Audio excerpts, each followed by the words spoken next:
C'était en 2001. Les talibans dynamitaient l'un des monuments les plus connus d'Afghanistan, les Bouddhas de Bamiyan. 2 statues géantes taillées dans les falaises, symbole du passé bouddhiste du pays. En plein cœur des montagnes de l'Hindu Kush, dans la vallée de Bamiyan, à 2500 mètres d'altitude, un trésor national était réduit en morceaux. L'indignation fut mondiale. 20 ans plus tard, les fondamentalistes islamistes sont de retour au pouvoir. Après avoir explosé les Bouddhas, ils sont aujourd'hui chargés de la sécurité des vestiges. Il y a 20 ans, j'étais petit, j'étais un gamin. Je ne m'en souviens même pas, alors que je viens d'ici, de Bamiyan. Je suis en charge aujourd'hui de la sécurité des Bouddhas pour l'Émirat islamique d'Afghanistan. Depuis que nous sommes de retour au pouvoir, il n'y a aucun problème. Les talibans n'ont pas d'argent pour reconstruire les Bouddhas. J'ai à peine 30 ans et je n'ai jamais connu la sécurité.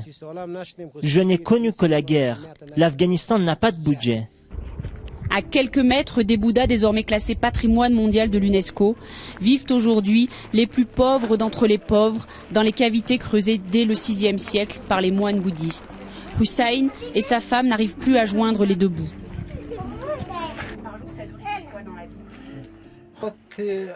Je travaille de 8h à 17h. Je pourrais commencer plus tôt, mais il fait trop froid. Je gagne seulement 16 centimes d'euros par jour. Il n'y a pas de travail. Je viens de prendre un thé à la maison pour me chauffer. Je n'ai reçu aucune aide humanitaire. Rien. Hussein est livreur, porte-fée. Sa brouette lui sert à nourrir ses enfants. Dans cette vallée, la vie est rude. Tous les jours, plusieurs fois par jour, il faut descendre à la rivière pour aller chercher l'eau, faire la vaisselle, la lessive.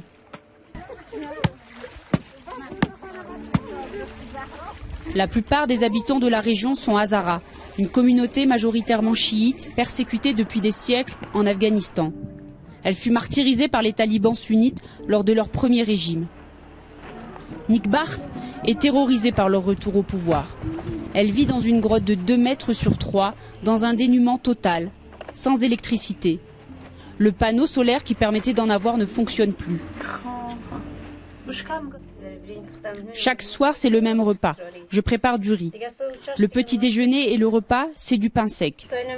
Pour nous chauffer, je récupère du fumier d'âne et de vache que nous brûlons, car nous n'avons pas les moyens d'acheter du bois.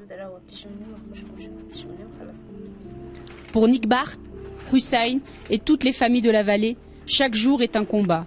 L'effondrement économique du pays les rend encore plus fragiles cet hiver.